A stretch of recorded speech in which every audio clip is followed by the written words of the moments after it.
18 sampai dengan pasal 20, dan ayat paralelnya yaitu 2 Tawarik pasal 32 ayat 1 sampai 19. Begitu juga yang paralel dengan itu yaitu Yesaya pasal 21 ayat 7, ayat 13 sampai dengan 16. Perikop yang kita baca hari ini itu berbicara tentang Raja Yehuda yang bernama Hizkia. Dan di dalam 2 Raja-Raja pasal 18 itu diawali dengan berita bahwa pada tahun ketiga zaman Hosea bin Ela Raja Israel dan Hizkia anak Ahaz Raja Yehuda menjadi raja. Dan Hizkia itu berumur 25 tahun pada waktu ia menjadi raja, dan 29 tahun lamanya ia memerintah di Yerusalem. Nama ibunya adalah Abi anak Zakaria. Lalu pada ayat 3 digambarkan bagaimana dia melakukan apa yang benar di mata Tuhan, dan tepat seperti apa yang dilakukan oleh bapa leluhurnya yaitu Daud. Artinya seperti terbukti dari beberapa ayat Alkitab yang kita baca dalam kajian-kajian kita sebelumnya, bahwa kerajaan Yehuda itu ditandai sebagai Bet Daud atau rumah Daud, karena posisi Rehabeam yang adalah cucu dari Raja Daud, dan itu melanjutkan dinasti dari Raja Daud, sehingga Daud juga menjadi rujukan moral bagi kerajaan Yehuda. Dan agak berbeda dengan kerajaan Israel di sebelah utara, yang adalah merupakan raja-raja penerus dari Raja Yerobeam, yang dikenal sangat jahat karena menandingi Bait Allah Yerusalem dengan penyembahan asing yang melakukan sinkretisme antara sembahan Israel dengan ilah-ilah lain, yang kemudian berpuncak pada kerajaan ketika berpindah ke Samaria, yang rajanya adalah dikenal juga sebagai raja yang sangat jahat yang namanya Omri. Dan karena itu di dalam prasasti-prasasti di luar kitab suci pun penanda dari kerajaan utara itu disebut Bet Omri. Jadi disitulah dikenal raja-raja yang terkenal lalim tapi juga sinkretis, antara lain Ahab, kemudian Omri. Sementara sekalipun juga seringkali raja-rajanya jatuh ke dalam dosa, tetapi dibandingkan dengan kerajaan Israel, Yehuda lebih baik atau lebih bersih, sehingga ditandai dengan istilah Bet Daud atau rumah Daud. Lalu pada ayat 4, 2 Raja-Raja 18 itu mengisahkan salah satu tolak ukur teologis bahwa ia melakukan apa yang benar di mata Tuhan, tepat seperti yang dilakukan Raja Daud, bapa leluhurnya. Apa yang dilakukan dalam bidang teologi, Hizkia menjauhkan bukit-bukit pengorbanan, yang menemukan tugu-tugu berhala dan menebang tiang-tiang berhala. Dia meremukkan tugu-tugu berhala dan menebang tiang-tiang berhala, menghancurkan ular tembaga yang dibuat Musa. Sampai pada masa itu orang Israel memang masih membakar korban bagi ular itu yang namanya disebut Nebustan. Jadi sebetulnya ada 2 model pemurnian agama di sini. Yang pertama adalah penegasian bahwa tidak ada ilah-ilah yang lain selain daripada Allah Israel. Dan yang kedua itu adalah pemurnian dalam peribadatan. Karena sekalipun agama itu bisa lurus di dalam konsentrasinya kepada Allah yang satu dan menegasikan ilah-ilah yang lain, namun kadang-kadang simbol itu menjadi halangan untuk memurnikan peribadatan yang benar. Itulah sebabnya sekalipun Tuhan pernah memerintahkan Musa untuk membuat ular tembaga, dan itu sebagai bukti, ya, simbolis bahwa sesungguhnya dia harus memandang pada penyelamatan Allah semata sebagai penyembuh umatnya. Tetapi dari apa yang bersifat ikonografi itu jatuh kepada ikonolatri. Jadi sebetulnya agama apapun itu seringkali berhadapan dengan dua aspek ini. Tuhan memperbolehkan kita untuk membuat simbol-simbol dalam peribadatan. Baik itu dua dimensi, misalnya lukisan atau ikon, maupun itu adalah tiga dimensi, misalnya seperti gambar kerubim yang dipasang di bait suci. Tetapi tekanannya bahwa Allah sebagai Tuhan yang roh adanya tetap tidak boleh digambar, tidak boleh dipatungkan.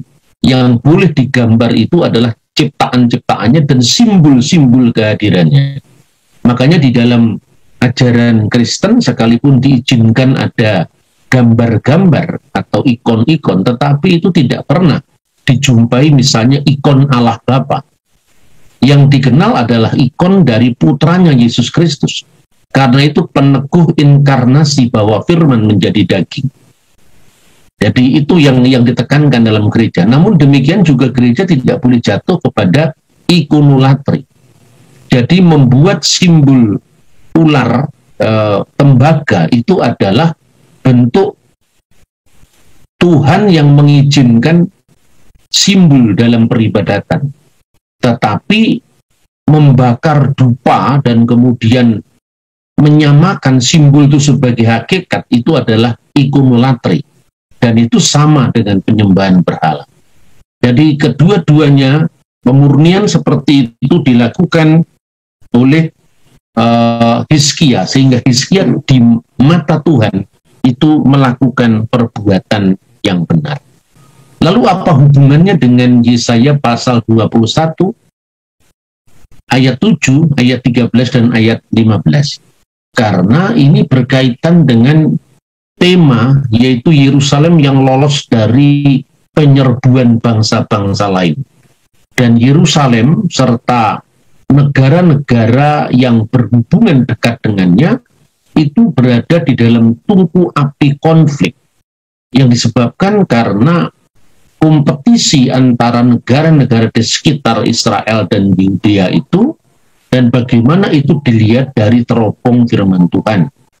Karena Nabi Yesaya itu hidup berkarya pada masa Hizkia juga, maka disinilah Tuhan memakai Nabi Yesaya di dalam menyampaikan kehendaknya kepada Raja Hizkia yang dianggap berkenan di mata Tuhan. Juga pada saat-saat yang sangat genting, di mana kerajaannya itu terancam oleh kekuasaan raja besar yang namanya Sanherib. Dan nanti kita akan tunjukkan secara khusus menjadi penekanan pada sesi ini bahwa prasasti-prasasti di luar Alkitab yang berbicara begitu panjang lebar melebihi dari prasasti-prasasti manapun itu adalah terkait dengan Sanherib ini. Bahkan dengan kronik Sanherib ini kita bisa menentukan angka-angka tahun dengan membandingkan antara kronik dari Sanherib ini dengan tahun-tahun bangsa Israel. Disinilah kemudian kita bisa menyusun angka-angka tahun tentang bertaktanya raja-raja Israel maupun raja-raja Yehuda dan juga kerajaan-kerajaan yang berhubungan dengannya. Nah, di dalam konteks seperti itu, salah satu negara atau wilayah teritori yang berhubungan dengan nubuatan Yerusalem pada abad ke-8 sampai abad ke-7 sebelum Masehi itu adalah tanah yang disebut Arabia. Nah, saudara, selanjutnya saya akan tunjukkan ini teks yang ditulis di dalam kitab Nabi Yesaya, dan kitab Raja-Raja itu adalah laporan keseluruhan tentang kerajaan Israel. Sementara dari sudut Nabi Yesaya yang olehnya Tuhan berbicara kepada raja-raja yang disebutkan dalam teks ini, juga menulis sendiri tentang bagaimana firman Tuhan yang diterimanya dalam konteks atau dalam kaitan dengan peristiwa yang kita sebutkan. Nah, di hadapan saudara-saudara itu adalah The Dead Sea Scroll, naskah Gunungan Laut Mati.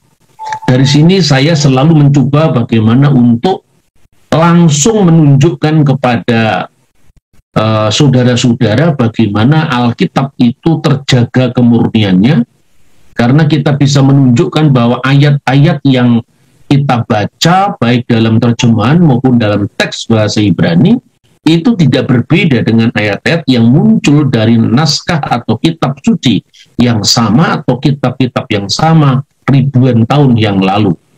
Sehingga ketika misalnya biasanya saya menunjukkan teks Qumran atau Septuaginta itu tidak sekedar saya tunjukkan naskahnya secara umum, tetapi benar-benar saya tunjukkan kepada saudara, inilah bentuk hurufnya, pada kolom keberapa teks itu berbicara. Dan ini kebetulan juga merupakan sebuah nubuat yang sering disalahpahami oleh teman-teman polemikus yang dikait-kaitkan dengan agama lain. Jadi misalnya pada Yesaya pasal 21 ayat 7, apabila dilihatnya pasukan, pasang-pasangan orang berkuda, pasukan keledai, pasukan unta, maka haruslah diperhatikan dengan sungguh-sungguh. Saudara bisa melihat itu teks Masoretik yang ditulis dalam Nikut yang lengkap menurut tradisi Masoretik, dan saudara-saudara bisa membandingkan dan naskah yang lebih tua, kurang lebih 1000 tahun lebih tua daripada naskah Masoretik di abad ke-10. Ya, nanti juga akan saya tunjukkan ada varian teks itu dalam naskah kuno manapun biasa, tetapi itu sama sekali tidak mengurangi keakuratan teks dari kitab suci Perjanjian Lama itu sendiri atau Alkitab yang kita kenal Tanakh. Nah, saudara-saudara, pada baris pertama itu segera saya sengaja saya potong dari naskah yang kita sebutkan di sini, yaitu Wira'ah paling atas itu, yaitu dan dia melihat Rekev Semet Parasim, kereta pasangan kuda, ya, kemudian Rekeb Hamor, yaitu kereta keledai Hamor, Rekeb Gamal, kereta unta, ya. Kemudian Wahiksif Kesef Rab Kasef, haruslah diperhatikan dengan sungguh-sungguh, dengan perhatian yang besar, ya. Rab Kasef, dengan perhatian yang besar. Itu yang saya garis merah, ya, itu teks yang paralel dengan Masoretik yang saya tunjukkan di dalam kolom sebelah kanan. Lalu setelah itu, ini ada kata-kata yang kabur, ya, tetapi itu bunyinya pasal ayat 8 mulainya di situ adalah bunyinya Wayikra Haro'eh. Lalu ujung paling kiri Al-Misfeh, lalu bawahnya itu Adunai. Ya, inilah yang sering saya bahas di dalam kajian-kajian kita tentang keaslian kitab suci, sehingga kita bisa membacanya secara lengkap. Wira'ah, Rekev Semet, Rekev Amor, Rekev Gamal, Wihiksif Kesef, Rab Kasef, Wayikra Haro'eh, Al-Misfeh Adunai, Anoki Omet Tamit, Yumam Vi'al Mismarti, Anoki Nisabkal Halikot. Jadi di sini jelas sekali bahwa ada sedikit perbedaan, di mana di dalam naskah Masoretik disebut Aryeh, ini disebut Haro'eh yang artinya orang yang melihat. Tapi keseluruhan dari naskah itu mendukung ungkapan Haro'eh, yaitu orang yang melihat, karena konteksnya adalah seorang pengintai. Nah, jadi teks ini ditentukan oleh konteks juga. Saudara-saudara, kenapa ini saya kutip penting dengan menunjukkan naskah-naskah kuno? Karena di naskah kuno manapun, Yesaya pasal 21 ayat 7 itu tidak berbeda, sama sekali tidak berbeda. Lalu, kenapa ini penting? Maka apabila dilihatnya pasukan berpasang-pasangan, orang-orang berkuda, pasukan keledai, pasukan unta, dan haruslah diperhatikan dengan sungguh-sungguh. Karena di dalam satu buku yang sejak masa klasik, dalam perjumpaan awal antara umat Kristiani dengan umat Muslim, seperti yang tercatat di dalam naskah ini, yaitu dialog antara Patriark Assyria Timur, Timotius Al-Awal dengan Khalifah Al-Mahdi, tahun 781, penunggang unta itu diklaim menubuatkan Nabi Muhammad, dan penunggang keledai itu sebagai nubuatan Yesus Kristus. Sesungguhnya itu sudah saya bahas lama sekali ketika saya menerjemahkan buku yang berjudul Dialog antara Timotius I dengan Patriark Al-Mahdi. Ini terbit kalau tidak salah tahun 99 sampai sekitar tahun 2000-an.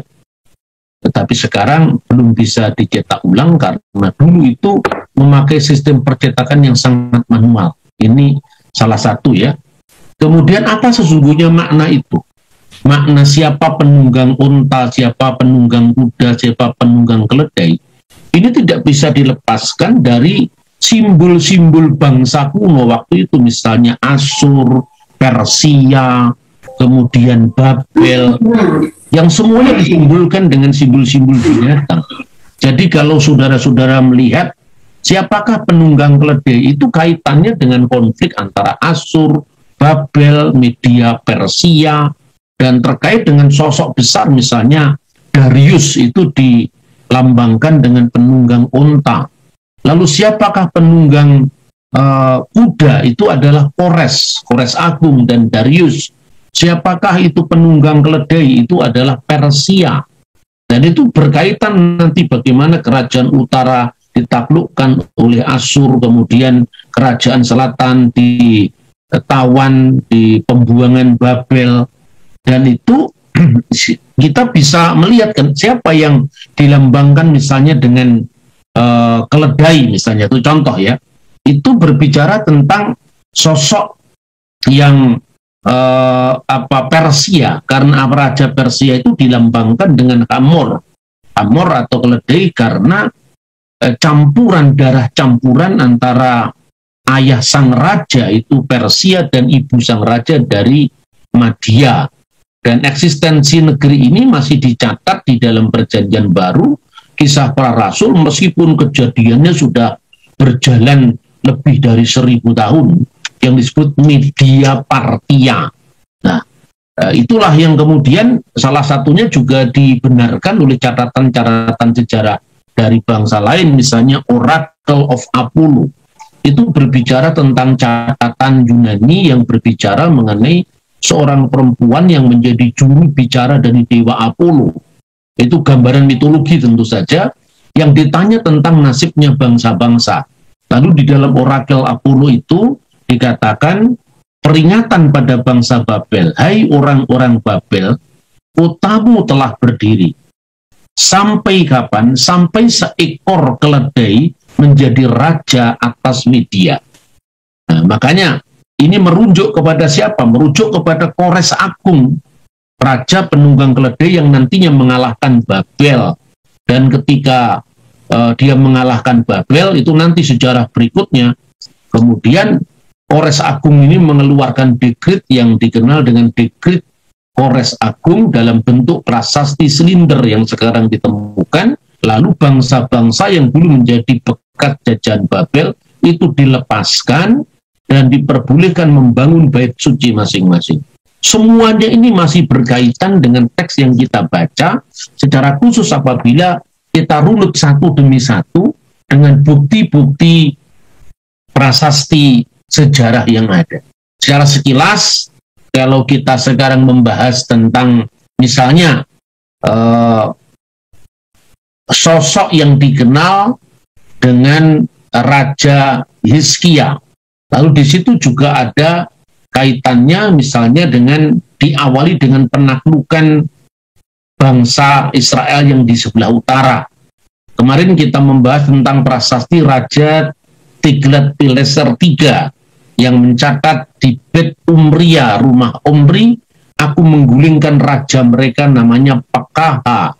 itu bicara tentang Raja Pekah di wilayah Israel. Jadi apa yang tertulis di dalam Alkitab itu bukan sekedar klaim pewahyuan secara sepihak yang hanya dipaksakan untuk diyakini, tapi ternyata bisa kita jumpai paralelnya dengan catatan-catatan sejarah di luar Alkitab yang semua atau sebagian besar sejaman.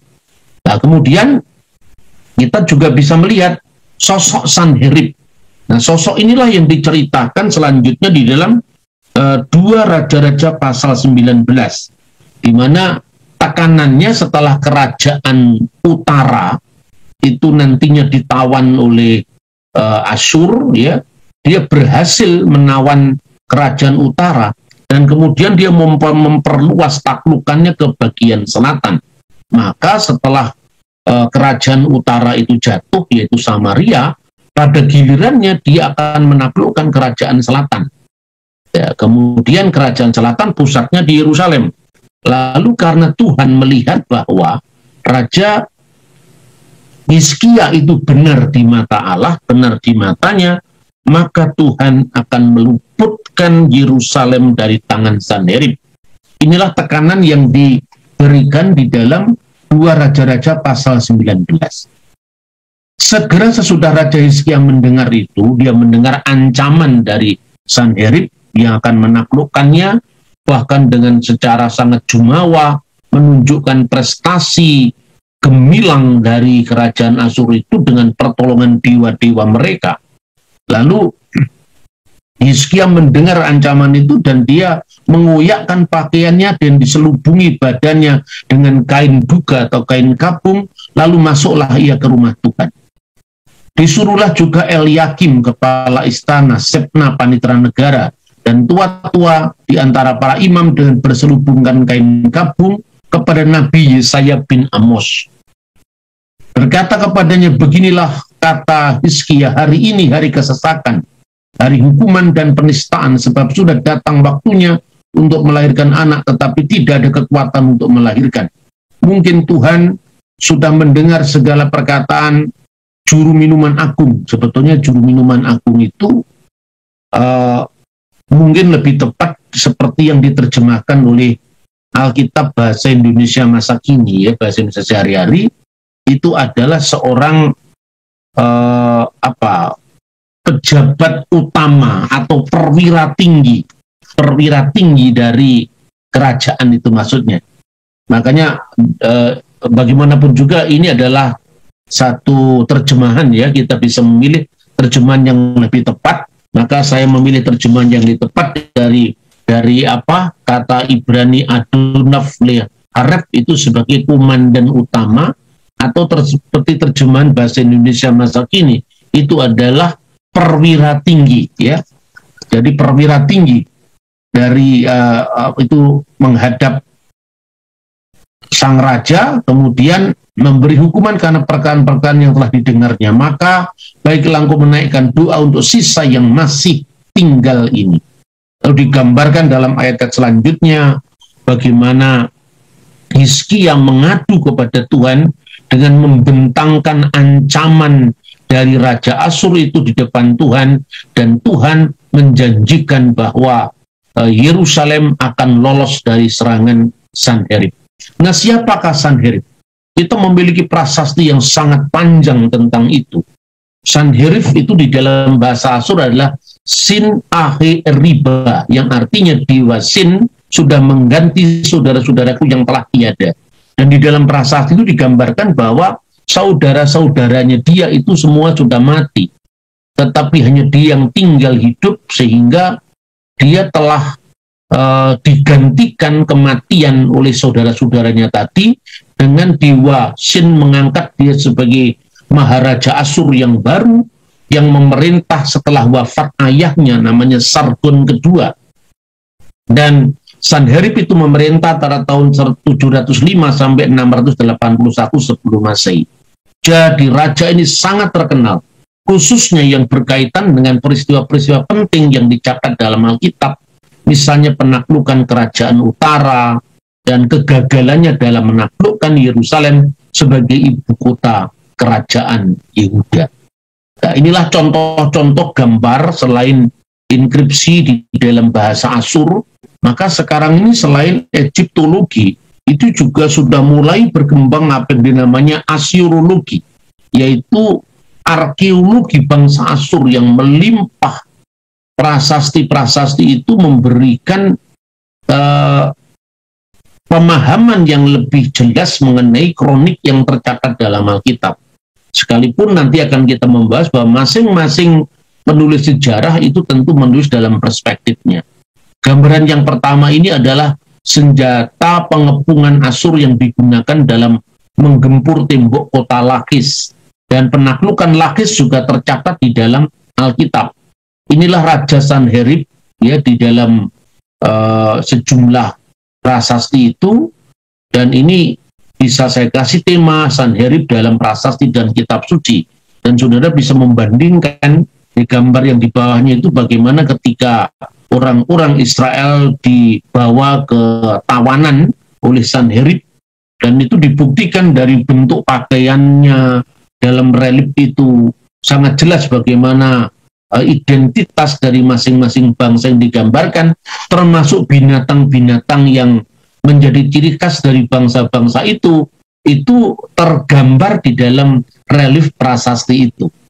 Nah, kemudian saudara-saudara, ketika serangan Sanherib itu memang mengancam kondisi kota Yerusalem, lalu pada pasal 20 itu dikisahkan ketika Hizkia sakit dan hampir mati. Lalu Tuhan akhirnya menyembuhkan Hizkia setelah Hizkia memalingkan mukanya ke arah dinding dan berdoa kepada Tuhan.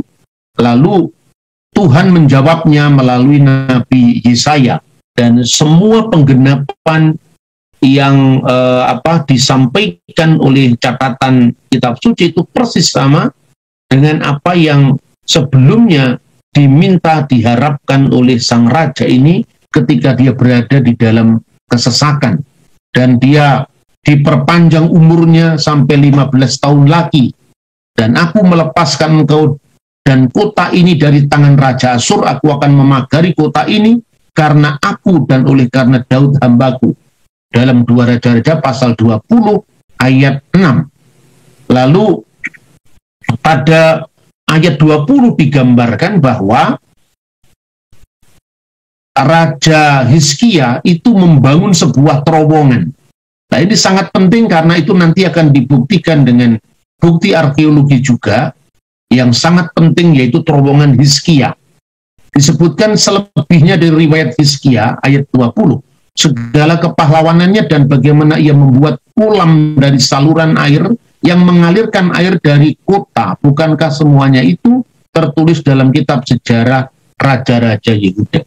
Jadi perhatikan, ketika Alkitab memberikan rujukan tentang sebuah peristiwa, pembacanya disuruh cross-check. Misalnya pembangunan terowongan mata air ya dari Gihon ke daerah kolam yang disebut kolam Siloam.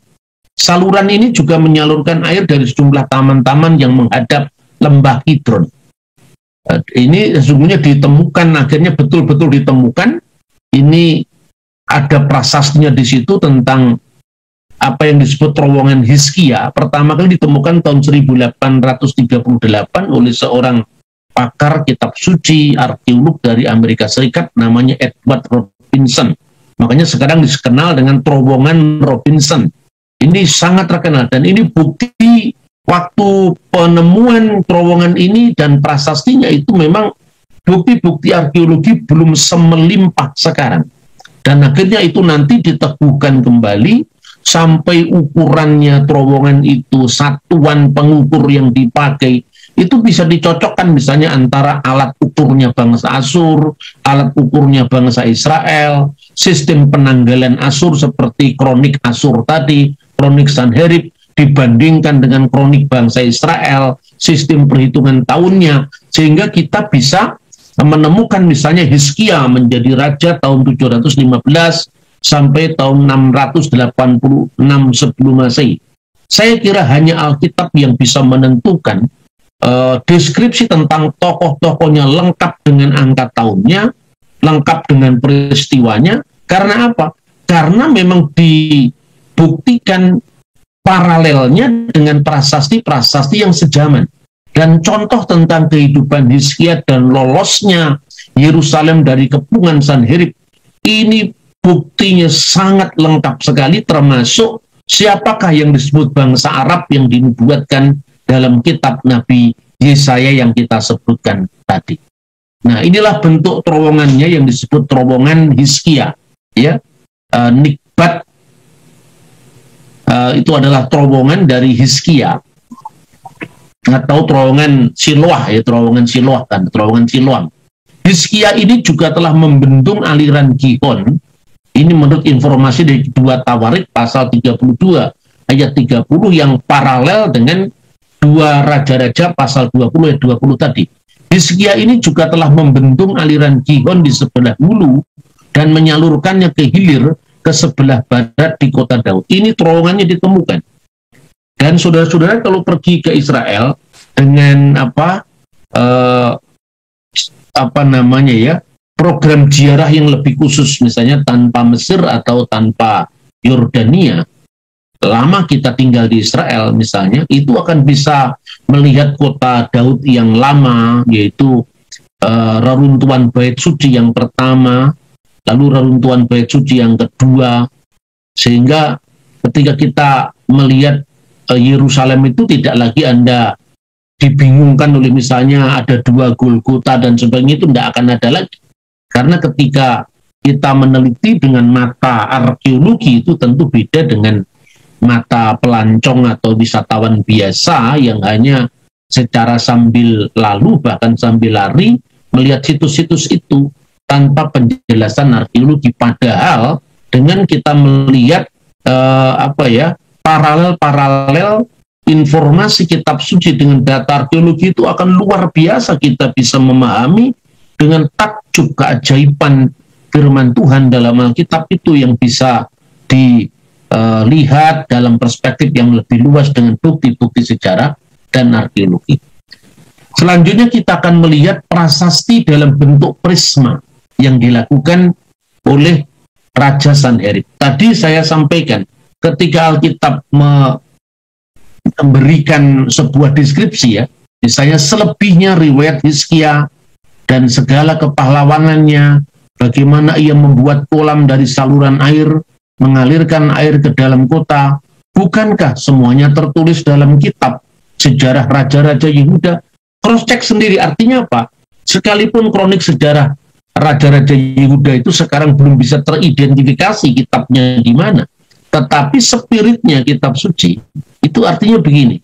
Inilah yang dilakukan Tuhan. Berita-berita ini tercatat dalam banyak dokumen, tidak hanya saya catat. Sekarang kamu cross-check di sejarah bangsa Yehuda. Nah, ternyata itu juga bisa di cross-check dari sejarah bangsa lain. Misalnya, kisah-kisah tentang Yerusalem yang nyaris diluluh lantakkan oleh Sanherib, tapi tiba-tiba diselamatkan Tuhan dengan datangnya pasukan malaikat. Itu bisa di cross-check dari misalnya kronik Sanherib dan tulisan-tulisan dari sejarawan Babel misalnya. Meskipun cara penyampaiannya itu berbeda, dan itu pasti juga di Perjanjian Baru, misalnya ungkapan ditampar malaikat, itu ungkapan teologis. Itu ternyata dalam tulisan sejarah sekuler, malaikat itu juga disebut angelos, duta kemalangan, yang dilihat oleh Raja Herodes Agrippa misalnya. Begitu juga apa yang disebut ya, tiba-tiba malaikat itu didatangkan Tuhan untuk menyelamatkan bangsa Yehuda, khususnya eksistensi kota Yerusalem, itu disebut dengan sangat jelas, ya, sehingga asal bencana itu bagaimana terjadi, kalau itu tidak secara jelas disebutkan dalam kitab suci, kita bisa menemukan paralelnya dari catatan-catatan sejarah bangsa lain yang melihat dari perspektifnya masing-masing, tetapi dia mengacu pada peristiwa yang sama. Kalau Anda ingin mencatat sejarah kerajaan Sriwijaya misalnya, ada catatannya dari kronik Cina yang sejaman. Kalau Anda melihat misalnya tentang kerajaan Majapahit, Anda bisa juga menemukan kroniknya dari misalnya catatan dinasti Ming, catatan pelancong Portugis yang bernama Tommy Pires misalnya. Itu masa-masa akhir mulai masuk kerajaan Demak. Nah, kemudian jaminan Tuhan itu kita bisa akan lihat dari beberapa teks ini. Kita akan belajar dulu dari prasasti Prisma Sanherib. Prasasti dalam bentuk prisma ini memuat berita keberhasilan penyerangan Asyur terhadap Samaria dengan hasil pembuangan penduduk aslinya. Ini persis dengan kitab Raja-Raja yang kita baca pada pertemuan sebelumnya, jatuhnya kota Samaria di Israel Utara. Lalu berhasil di utara, nah ini yang menjadi masalah. Tentu belum tentu berhasil di selatan, yaitu di Yerusalem. Penyerangan terhadap kota Lakis yang diakhiri dengan permintaan damai oleh Hizkia. Ini juga tercatat dalam Alkitab. Sanherib menuntut 300 talenta perak dan 30 talenta emas. Hizkia memberikan semuanya itu. Itu tercatat dalam prasasti Prisma Sanherib. Dan itu paralel dengan 2 Raja-Raja 19 ayat 1 sampai 36, di mana Hizkia memberikan semua perak dari istananya dan dari bait Allah dan emas serta pintu dan palang pintu bait Allah. Dan ini saling melengkapi berita ini. Prasasti ini juga mengklaim 46 kota berkubu dan tidak terhitung jumlahnya kota-kota kecil yang direbut oleh Asyur dengan 200 sampai 150 orang dan ternak-ternak yang diangkut ke pembuangan. Sedangkan wilayah yang sudah dikuasai dibagikan kepada 3 raja lokal, yaitu orang-orang Filistin. Lalu pengepungan Sanherib itu menyebutkan bahwa Hizkia sebagai raja taklukan yang terkurung di Yerusalem seperti burung dalam sangkar. Itu disebutkan dalam prisma ini. Tentara bayaran dan orang-orang Arab yang dibayar oleh Hizkia melarikan diri. Dan Hizkia akhirnya membayar Sanherib dengan memberikan antimoni, perhiasan, perabotan yang bertak-takan gading, anak-anak perempuannya, gundik-gundiknya, ahli-ahli musiknya. Seluruh fakta penting saling mendukung. Misalnya, Sanherib tidak pernah merebut Yerusalem. Ini yang penting. Bahwa di dalam prasasti ini, atau prasasti Prisma Sanherib itu, dengan sangat rinci disebutkan tentang daerah taklukannya, berapa kota yang berkubu yang ditaklukkan, berapa kota-kota kecil, berapa jumlah orang dan ternak-ternaknya. Tetapi ketika bicara tentang Yerusalem, dia tidak bicara apa-apa. Artinya bahwa dia tidak pernah mengklaim, pernah memenangkan Yerusalem. Dan sesuai dengan kitab suci, nanti akan kita bahas, ternyata Yerusalem memang lolos dari pengepungan Sanherib. Nah, saudara-saudara, selain dari catatan prasasti, kita juga bisa melihat misalnya bagaimana kekalahan bangsa Asyur itu, padahal ketika itu pasukannya begitu berjaya.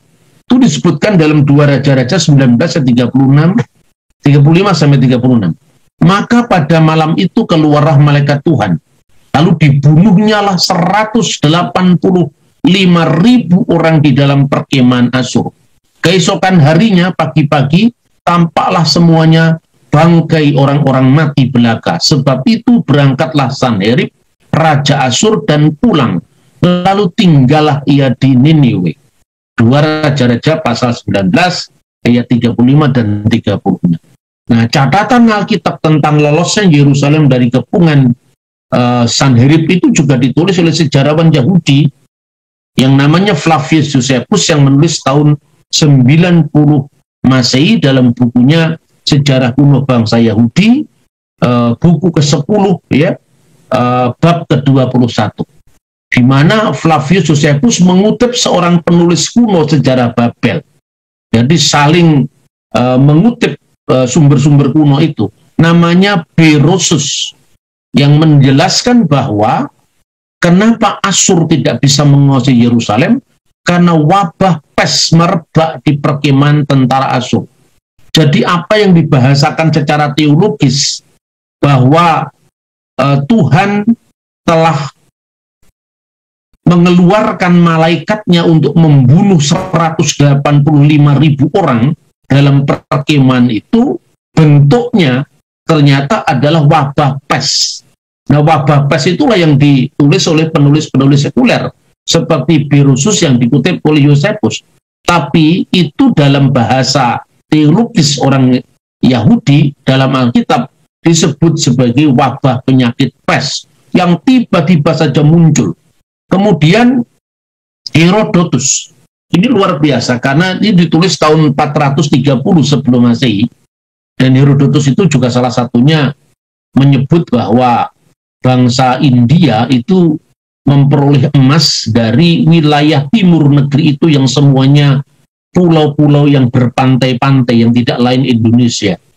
Maka ketika saya membaca tulisan Yosefus itu, pikiran saya tidak hanya mengembara di Asur, Raja Sanherib atau Raja Babel, Raja Darius, tetapi juga saya melihat ada satu wilayah dari peta dunia ini yang tidak mendapat perhatian penulis kuno, ternyata disinggung secara sambil lalu dengan sudut pandangnya dia ternyata. Dan inilah yang kemudian saya tidak bisa memisahkan sejarah sekuler dengan sejarah teologi, karena itu saling berkaitan. Teologi merumuskan dalam bahasa teologis misalnya serbuan malaikat, tetapi bentuknya apa? Bentuknya seperti yang ditulis oleh Berosus tadi adalah wabah pes. Begitu juga Herodotus. Dia menyebut tikus-tikus ladang yang menggigiti kulit-kulit penutup peralatan persenjataan Asur, sehingga senjatanya itu rusak. Mungkin tikus-tikus yang dicatat oleh Herodotus itu yang menyebabkan wabah pes menurut catatan Berosus. Tapi satu dengan yang lain itu berkaitan. Penulis Alkitab tidak peduli itu penyakit pes, penyebabnya tikus atau apa, yang jelas bahwa musnahnya 185.000 orang secara mendadak di dalam perkemahan orang Asur itu adalah pertolongan Tuhan tepat pada saatnya, seperti yang dijanjikan kepada Raja Hizkia karena kesalehannya melalui Nabi Yesaya yang telah menubuatkan hal itu sebelumnya. Nah, kemudian Yesaya pasal 21, 13, 16. Ucapan ilahi terhadap Arabia. Bangsa Arab mana yang dimaksud ini? Di belukar Arabia kamu akan bermalam, hai khalifah-khalifah Dedan. Dalam setahun lagi menurut masa kerja prajurit upahan, maka segala kemuliaan Kedar akan habis. Kita tahu Kedar itu adalah turunan dari Ismail. Bandingkan sekarang dengan deskripsi yang diberikan oleh Herodotus dalam bukunya Ilmu Sejarah. Buku atau bab kedua, buku yang kedua, bab 141. Ketika Sanherib, raja dari kaum Arab dan Asur, perhatikan, di sini Sanherib sudah menguasai orang-orang Arab, mengirim pasukannya yang besar ke Mesir, dan para pahlawannya tidak satu pun yang datang menolongnya, termasuk sekutunya yaitu Fir'aun Setnos. Karena itu Fir'aun yang resah masuk ke tempat ibadahnya, masuk ke kuilnya, dan di hadapan patung Diwa ia meratapi nasib malang yang akan segera menimpanya. Sementara menangis ia jatuh tertidur dan dia bermimpi bahwa Dewa datang dan berdiri di sisinya, menyuruhnya agar jangan khawatir. Sebaliknya ia pergi dengan berani untuk menemui pasukan-pasukan Arab yang tidak akan melukainya, karena Dewa sendiri akan mengirimkan orang-orang yang akan menolongnya. Lalu sambil mengandalkan mimpinya itu, Setos mengumpulkan orang-orang Mesir yang mau mengikutnya. Tidak satu pun dari mereka itu adalah para pahlawannya, melainkan para pedagang, tukang, orang-orang di pasar, yang bersama-sama dengan mereka berangkat ke Pelusium. Pelusium itu perbatasan antara Palestina, sekarang Israel, dengan Mesir. Ya, disinilah salah satu tempat yang dikunjungi oleh keluarga kudus Yesus ketika pelariannya ke tanah Mesir pada saat dia masih kecil, yang merupakan pintu masuk ke Mesir. Dan di sana mereka mendirikan tendanya. Sementara kedua pasukan saling berhadapan, datanglah pada malam hari sejumlah besar tikus-tikus yang memakan tempat-tempat anak panah dan busurnya dan mengganyang bahan yang digunakannya sebagai perisai mereka. Esok paginya mereka berperang dan banyak sekali di antara musuh yang gugur karena mereka tidak memiliki senjata untuk mempertahankan diri. Hingga hari ini di kuil Vulkan berdiri patung Zetos dari batu dengan tikus di tangannya dan sebuah tulisan yang berbunyi, "Lihatlah aku," dan seterusnya. Nah, ini menunjukkan apa? Bahwa apa yang ditulis dalam Alkitab, serangan malaikat yang mendadak menghancurkan pertahanan Sanherib itu dijelaskan melalui gejala alam biasa, tetapi dalam pandangan dan dalam penulisan teologis Alkitab itu adalah bantuan malaikat yang datang dengan mendadak, tepat seperti penyelamatan Tuhan. Nah, terakhir saya akan tunjukkan prasasti Hizkia. Ini menurut terjemahan terakhir yang saya akses dari beberapa sumber, ya, baris pertama sampai baris ke-6. Ada banyak tulisan-tulisan yang dalam bentuk titik-titik-titik itu hurufnya tidak bisa dibaca, tetapi konteksnya bisa direkonstruksi dan bisa diterjemahkan dengan jelas. Penggalian terowongan ini, dan inilah kisah penggalian terowongan ini ketika teksnya nggak bisa dibaca. Kapak-kapak membentur satu sama lain, dan ketika masih tersisa 3 hasta untuk dipotong, ada suara seorang laki-laki tidak bisa dibaca, memanggil rekan di sisi sebaliknya, karena ada retakan di batu di sebelah kanan. Dan pada hari tidak bisa diteruskan, terowongan itu diselesaikan oleh tukang-tukang pemotong batu saling membenturkan alatnya, kapak melawan kapak, dan mengalirlah air dari sumber ke kolam sepanjang 1.200 hasta dan 100 hasta tingginya, batu karang di atas kepala tukang-tukang pemotong batu yang membangun terowongan tadi. Jadi ini prasasti Hizkia atau terowongan Hizkia yang ditemukan di tempat ini, dan ini menunjukkan bahwa apa yang tertulis dalam Alkitab 2 Raja-Raja pasal 20-20 dan 2 Tawarik 30-30 terbukti benar. Hizkia membangun bendungan ini, membangun saluran air ini untuk membuat pasukan Sanherib yang mau menyerang Yerusalem itu tidak bisa menemukan air, sehingga para prajuritnya itu tidak bisa bertahan, sementara sumber air itu benar-benar dialirkan di bawah tanah untuk menyelamatkan kota Yerusalem dari kepungan musuh. Hizkia ini juga telah membendung aliran Gihon di sebelah hulu dan menyalurkannya ke hilir ke sebelah barat ke kota Daud. Nah, itu saudara-saudara beberapa teks yang bisa saya tunjukkan, dan hal-hal yang sifatnya normatif dari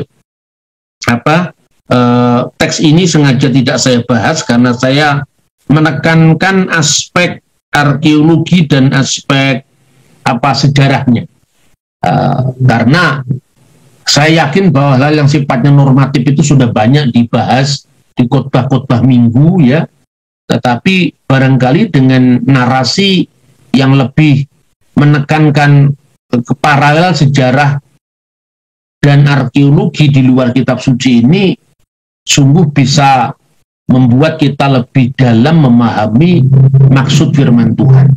Dan memang ketika Nabi Yesaya bernubuat tentang Sanherib itu tidak langsung terjadi pada saat Yesaya menulis itu.